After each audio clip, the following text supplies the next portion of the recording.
गुरुकिल्ली फाउंडेशन मध्ये आपलं स्वागत आहे। NMMS स्कॉलरशिप, NTSC, MTSC या स्पर्धा परीक्षांना नेहमी विचारले जाणारे प्रश्न म्हणजे कंपल्सरी असे प्रश्न विचारतात बघा। कुठले प्रश्न आहेत ते आपण बघूयात आज। म्हणजे हा व्हिडिओ बघितला की तुम्हाला या प्रश्नांबाबत काही शंका राहणार नाही आणि नेहमी तुमचे या प्रश्नांची उत्तर बरोबर येत राहतील। बघा हा घनाकृती ठोकळा दिलाय, प्रत्येक परीक्षेत घनाकृती ठोकळा विचारला जातो। मग प्रश्न काय आहेत बघा। अगोदर इथे दिले 3 पृष्ठे रंगीत असणारे ठोकळे किती? 3 पृष्ठे।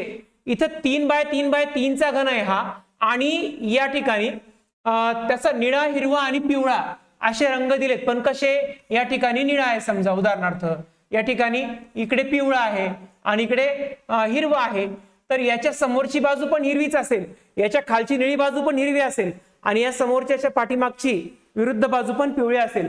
मग इथे 3 पृष्ठे रंगीत असणारे ठोकळे किती? 3 पृष्ठे रंगीत कोणत्या ठोकळ्याचे असतात हे पहिलं ज्ञात करून घ्या। कुठलाही घन असू द्या, त्याला 3 बाय 3 चा असो, 4 बाय 4 बाय 4 चा असो, 5 बाय 5 बाय 5 चा असो। कोपरे किती असतात? कोपरे 1 2 3 4 5 6 7 आणि मागचा एक 8 कोपरे असतात ना। मग कोपऱ्यावरचीच घन असे असतात की तिन्ही बाजूने रंगवलेले असतात, म्हणून त्याचं पर्याय क्रमांक डोळे झाकून काय असेल? 8। लक्षात ठेवा। 2 पृष्ठांवर हिरवा रंग असणारे ठोकळे किती? आता बघा इथे हिरवा रंग कुठे? इथे, आणि याच्या विरुद्ध बाजूला आहे, म्हणून एकाच ठोकळ्याच्या 2 पृष्ठांवर हिरवा रंग कधीच येणार नाही, एकच रंग कधी येणार नाही। इथे निळा आहे ना, मग इकडून निळा असेल आणि इकडून असेल हिरवा। इथे पिवळा आहे, मग इकडून पिवळा असेल, इकडून असेल हिरवा। मग अशा पद्धतीने एका ठोकळ्याच्या म्हणजे एकाच ठोकळ्यावर एकच कलर येणार नाही। मग 2 पृष्ठांवर हिरवा रंग असणारे ठोकळे किती? तर येणारच नाही ना, म्हणून ते असतील 0। पर्याय क्रमांक 1। एकच पृष्ठभाग रंगीत असणारे ठोकळे किती? एकच पृष्ठभाग रंगीत असणारे ठोकळे किती? एक पृष्ठभाग फक्त, एकच पृष्ठभाग रंगीत असणारे ठोकळे किती विचारले बघा। इथे लक्षात ठेवा। आता हा घन किती आहे? 3 बाय 3 बाय 3 चा घन आहे, म्हणून इकडून हा रंगीत आहे, हा रंगीत आहे, हा रंगीत, हा रंगीत, हा रंगीत, हा रंगीत, हा पण रंगीत, हा पण रंगीत, इकडून पण हा रंगीत आहे, हा पण रंगीत आहे। उरला किती? उरला फक्त 1। मग बघा या ठिकाणी आपण विचार केला तर एका बाजूने 1 आहे, हा 1 आहे, हा 1 आहे, ह्या झाल्या 3, खालची 1 4, इकडची 1 5, इकडचं झालं 1 6। मग बघा एका बाजूवर जर 1 असेल तर मला सांगा ठोकळ्याला पृष्ठे किती असतात? पृष्ठे असतात 6, म्हणून त्याचं उत्तर असेल बघा, एकच पृष्ठभाग रंगीत असणारे ठोकळे जे असतील ना, तर ते असतील 6। अशा प्रकारे घनाकृतीवर 3 प्रश्न तरी विचारले जातात, म्हणजे 3 हमखास विचारला जाणारा प्रश्न आहे हा, प्रत्येक परीक्षेमध्ये असतो, प्रत्येक वर्षी प्रश्नपत्रिकेमध्ये आपल्याला बघायला मिळतो।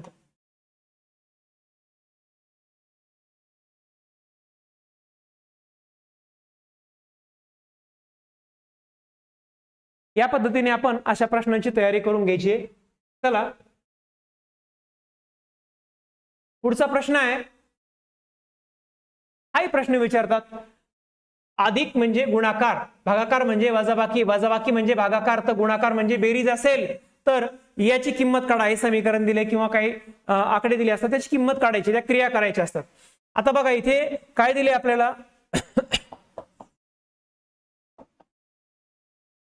इथे आपल्याला सांगितले की 5 अधिक 3 भागिले 2 गुणिले 4। अधिक म्हणजे काय? गुणाकार, मग या दोघांचा गुणाकार करायचा, बेरीज करायची नाही। भागाकार म्हणजे काय? वजाबाकी, मग वजाबाकी करायची, आणि 2 गुणिले 4 गुणाकार म्हणजे बेरीज आहे, मग इथे बेरीज करायची।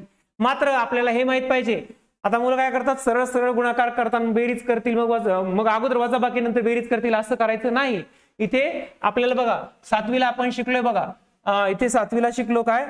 कंचे भागोबेव माहितीये ना, म्हणजे कंसाचे भागाकार, गुणाकार, बेरीज आणि वजाबाकी। अगोदर करायचं भागाकार, नंतर गुणाकार, नंतर बेरीज, नंतर वजाबाकी, असा क्रम लावायचा।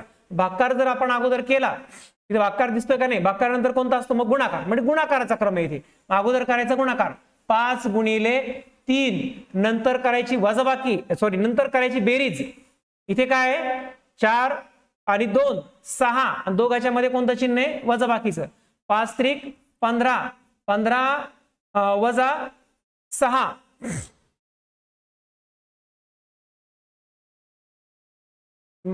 गुणाकार म्हणजे बेरीज आहे, म्हणजे 4 आणि 2 6, आणि 5 त्रिक बेरीज म्हणजे काय, बेरीज म्हणजे गुणाकार आहे, म्हणजे 5 त्रिक 15 इथे आणि 4 आणि 2 6, 15तून 6 गेले बघा, खाली तर 9 यायला पाहिजेत पण पर्यायामध्ये आपल्याला ते दिसत नाहीत. आपण थोडं वेगळ्या पद्धतीने याचा विचार करून बघू. बघा तर बेरीज म्हणजे गुणाकार दिले, याचं उत्तर 5 त्रिक 15 येईल, 19 नाकारू शकत नाही. त्यानंतर इथे भागाकार म्हणजे काय दिले, वजाबाकी केले.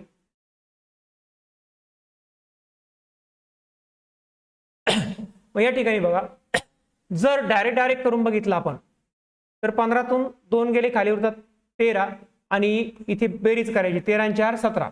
मग अशा पद्धतीने उत्तर येऊ शकतं.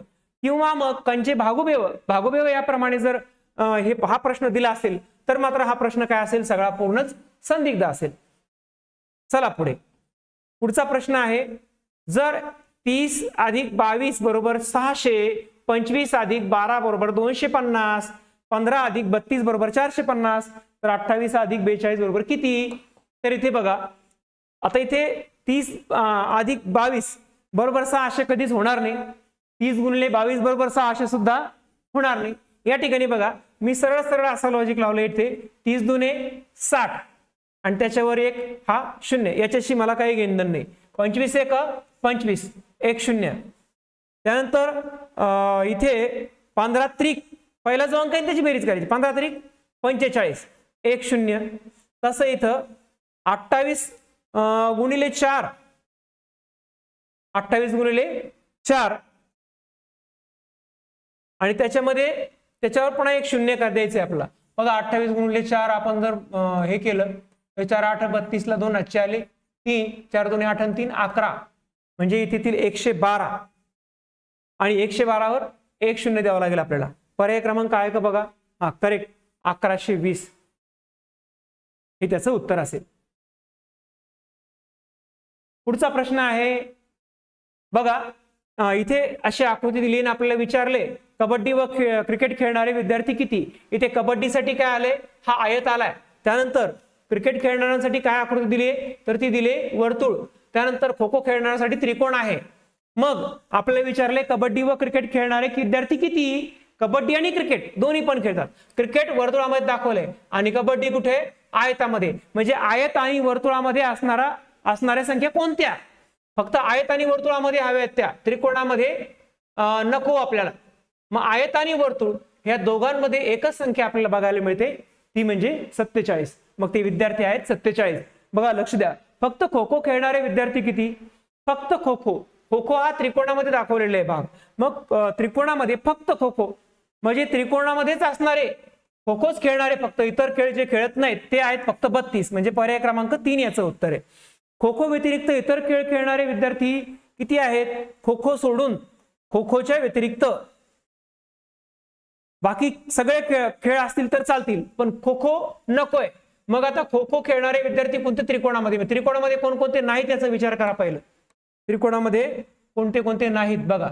हा त्रिकोण आहे ना, हा त्रिकोण जर आपण सोडला, खो खो व्यतिरिक्त इतर खेळ खेळणारे विद्यार्थी किती.